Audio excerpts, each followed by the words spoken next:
নবীজি আরো সামনে এগিয়ে গেলেন, তাকে দেখানো হলো এবার এক শ্রেণীর ব্যক্তি হাতগুলো নখগুলো তামার মতো লম্বা, তামার নখ, লম্বা লম্বা নখ দেখেছেন, কোন কোন মুভির মধ্যে দেখা গেছে, ছবির মধ্যে তামার লম্বা লম্বা। হ্যাঁ, এই নখগুলো দিয়ে তারা চোখ এবং গাল আঁচড়াচ্ছে, কোন কোন ক্ষেত্রে বুক আঁচড়াচ্ছে এবং ওই গোশতগুলো খাচ্ছে।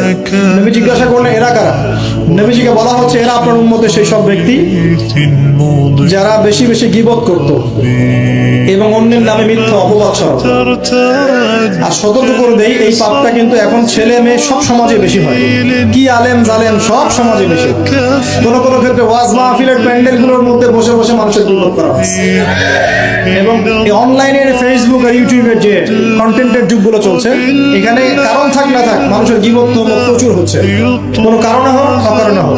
সতর্ক হয়ে যাবেন, আপনার দ্বারা আমার দ্বারা যদি কারো গীবত হয়, তামার নখ দিয়ে গাল আঁচড়াতে হবে কিয়ামতের মাঠে। আল্লাহ বাঁচা কেমন হেফাজত করবেন।